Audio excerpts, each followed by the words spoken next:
Welcome to study spot. आज इस video में हम पीबी शैली की एक बहुत ही famous poem ode to the west wind को डिस्कस करेंगे। तो चलिए इसे शुरू करते हैं।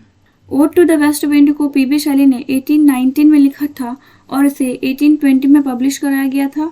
इस पोएम में टोटल 70 लाइन्स है जो कि 5 सोनेट सेक्शंस में डिवाइडेड है। सोनेट सेक्शन का मतलब है कि इस पोएम के प्रत्येक सेक्शन 14 लाइन्स में डिवाइडेड है एंड अगेन ये जो 14 लाइन्स की एक सेक्शन है उसमें 5 स्टेंजास है, जिसमें से फर्स्ट 4 स्टेंजास 3 लाइन्स की और लास्ट की एक स्टेंजा 2 लाइन्स की है। इस पोएम की राइमिंग स्कीम है ABA BCB CDC DED EE। Theme है डेथ एंड रीबर्थ। अब बढ़ते हैं इस पोएम की टेक्स्ट की ओर। पोएम की पहली लाइन है ओ वाइल्ड वेस्ट विंड। यहाँ पर पोएट ने पहली ही लाइन में पश्चिमी हवा को वाइल्ड बताया है। यहाँ पर वाइल्ड का मतलब है अनकंट्रोल्ड, जिसे कंट्रोल नहीं किया जा सकता। दाओ ब्रीथ ऑफ ऑटम्स बीइंग। दाओ एक आर्किक वर्ड है जिसका मतलब होता है तुम। ब्रीथ ऑफ ऑटम्स बीइंग का मतलब है ऑटम मतलब पतझड़ की सांस हो। पहली लाइन में पीबी शैली ने पश्चिमी हवा को ऑटम सीजन की सांस बताया है। अगली लाइन है दाओ तुम, फ्रॉम हुज जिसके, अनसिन प्रेजेंस अदृश्य उपस्थिति में, the leaves dead are driven मतलब कि सूखी हुई या मरी हुई पत्तियां ले जाई जाती है या भागती है, लाइक जैसे, घोस्ट फ्रॉम एन एन्चेंटर फ्लीइंग जैसे भूत भागते हैं एक तांत्रिक की उपस्थिति में। ऑटम सीजन में पेड़ों से पत्तियां झड़ती है और जब तेज हवा चलती है तब ये सूखी हुई पत्तियां जमीन पर उड़ने लगती है। इसे ही पीबी शैली ने कहा है कि ये सूखी हुई पत्तियां हवा की अदृश्य उपस्थिति में ऐसे भागती है जैसे कि भूत भागता है एक तांत्रिक की उपस्थिति में। सेकेंड स्टेंजा है yellow and black and pale and hectic red.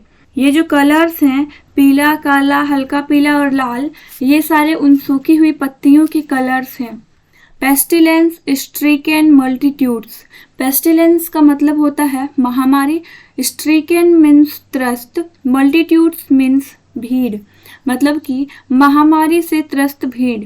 यहाँ पर महामारी से त्रस्त भीड़ उन सूखी हुई लाल, काली, पीली पत्तियों को कहा गया है। अगली लाइन है ओ दाऊ अरे तुम, who chariotest to their dark wintry bed. Chariotest का मतलब होता है रथी, जो रथ चलाता है। पीबी शैली ने ऑटम की वेस्ट विंड को रथी बताया है जो उन्हें अंधेरी ठंडी बिस्तरों में ले जाता है। वेस्ट विंड किसे अंधेरी बिस्तरों में ले जाता है तो वो है द विंग्ड सीड्स। सीड्स का मतलब होता है बीज और विंग्ड मतलब पंखों वाले।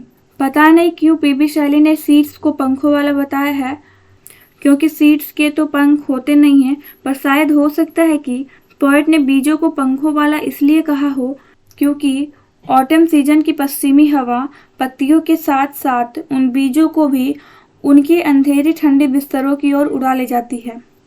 यहाँ पर बीजों की अंधेरी ठंडी बिस्तर का मतलब है धरती के अंदर। Where they lie cold and low, जहाँ पर वे बीज ठंडी और स्थिर रहते हैं। Each like a corpse within its grave. प्रत्येक बीज धरती के अंदर ऐसे पड़े रहते हैं जैसे कि लाश पड़ा हो अपने ग्रेव में। Until thine azure sister of the spring shall blow her clarion over the dreaming earth।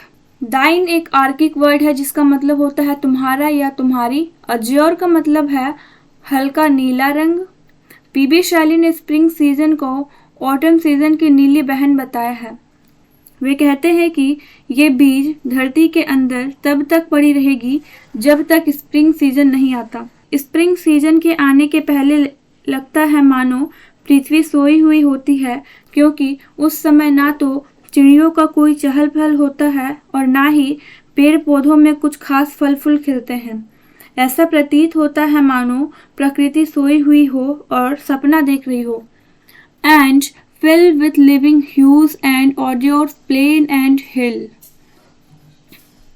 Living means होता है सजीव, ह्यूज मीन्स रंग बिरंगे कलर्स होते हैं, और ऑडोर्स का मतलब होता है खुशबू।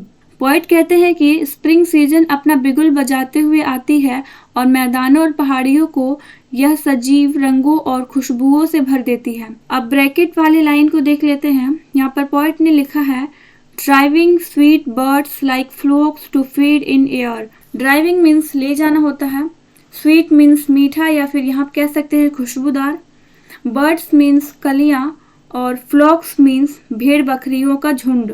पीबी शैली लिखते हैं कि जब वसंत का सीजन आता है तो ऐसा लगता है मानो वह खुशबूदार कलियों को अपने साथ हवा में उड़ा कर ले जाती है, ठीक वैसे ही जैसे कि भेड़ बकरियों को चराने के लिए ले जाया जाता है। Wild spirit which art moving everywhere, destroyer and preserver. यहाँ पर वाइल्ड स्पिरिट ऑटम की हवा को कहा गया है जो कि हर जगह इधर उधर घूम रही है। आर्ट ओल्ड इंग्लिश वर्ड है जिसका मतलब आर होता है। डिस्ट्रॉयर एंड प्रिजर्वर दोनों ही ऑटम सीजन को कहा गया है। डिस्ट्रॉयर इसलिए क्योंकि ऑटम सीजन में पेड़ पौधों की पत्तियां मुरझा जाती है, पत्ते झड़ने लगते हैं। और प्रिजर्वर इसलिए कहा गया है क्योंकि ऑटम सीजन की तेज हवा पत्तों के साथ साथ बीजों को भी उड़ा ले जाती है और उन्हें धरती के नीचे सुरक्षित रख। हेयर ओह हेयर, सुनो अरे सुनो। अब यहाँ पर पोएट ने क्या सुनना सुनाना है इसे सेकंड सेक्शन में लिखा गया है। सेकंड सेक्शन को हम लोग सेकंड वीडियो में डिस्कस करेंगे। उम्मीद है कि आपको यह सेक्शन समझ आया हो। Thank you for watching the video. Second section जल्दी अपलोड कर दिया जाएगा।